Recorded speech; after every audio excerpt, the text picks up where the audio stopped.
السلام عليكم ورحمة الله. ازيكم عاملين ايه؟ رب دايما تبقوا بخير. انا عاملة وصفة كده لذيذة جدا. الوصفة دي عبارة عن ايه؟ عبارة عن بطاطساية، عبارة عن شوية رز، عندي شوية ملح وايه وكوكو. بس هي دي الوصفة عبارة عن كده. طيب هنعمل ايه؟ هناخد الرز بتاعنا ونحط البطاطساية معاها، نقطعها وكده، ونحط الكيري البابي سوري الكركم والملح.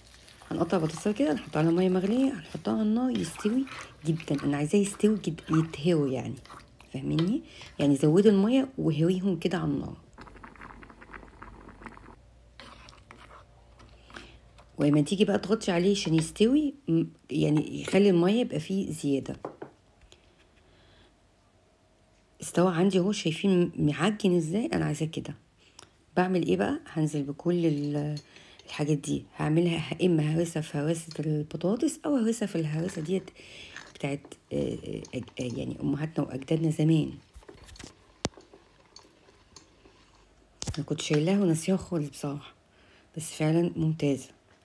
او تعمليها في مفرمة اللحمة. المهم انا فرمتها كويس قوي. انا بس بدي ايدي ميه كده عشان اقدر اعجنها كويس قوي. انا عايزه تتعجن كويس جدا، عارفين؟ ممكن تحطيها في العجانه كمان لو انتي، يعني هقعد اعجن فيها تقريبا 10 دقايق. انا عايزاها تبقى ناعمه جدا. اسيبها ترتاح شويه يا جماعه في التلاجة، ما اشتغلش فيها على طول. سبتها ارتاحت. عندي بقى ايه الحشوه؟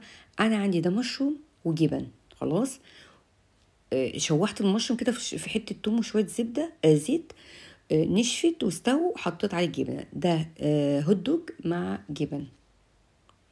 ممكن تعملي اي حشوه يا جماعه. بعمل ايه بقى؟ بجيب كده الوحدايه، اعجنها ما بين ايديا واكورها. عارفين فكره الكبه او الكبيبه؟ بس دي مش هتبقى رفيعه زي الكبيبه، لان دي حاجه والكبيبه حاجه تانية. بس انا ايه، عملتها كده في شكل الكوبايه بالظبط عشان اقدر احشيها. بس زي ما قلت لكم دي مش هتبقى رفيعه. نحشي ونحاول بقى بايدينا كده، او بميه، بشويه ميه ونشا او ميه بس. ابدا اقفل واحده واحده عشان عندي الموضوع ما يتكسرش او يتفتح عندي. لو حتى اتفتح بالميه والنشا، هنلمس كده زي كاني ايه بعمل عمليه ايه. بصوا هنا ده الشكل التاني عشان اعرف طبعا افرق بين ده وبين ده. ده الشكل التاني اللي هو بالهوت دوج. فهعمله مدور.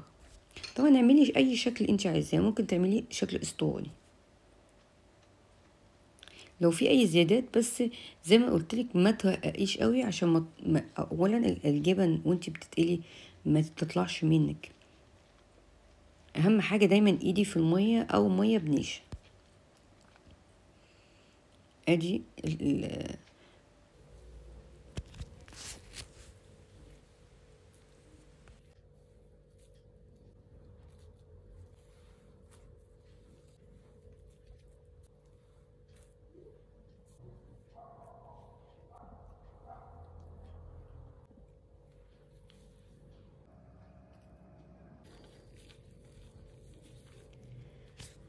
بصوا يا جماعه، انا بديكوا شكل تاني عامل زي الكمثرى. بعمل كده مدبب من فوق ومن تحت مبطط عامل زي الكمثرى. يعني دي شكل زي ما انت او زي ما اسطوني زي ما قلت لكم. باخد اما افرزه بالشكل دوت بعاد عن بعض زي ما بفرز الكبيبه، او اقليها على طول. بس لما تيجي تقليها لازم تحطيها في الفريزر شويه، يعني حوالي نص ساعه، وبعد كده نبدا نقليها. بصوا كل حاجه مستويه يا جماعه، فعشان كده لازم تقلي على نار عاليه لغايه ما تتحمر.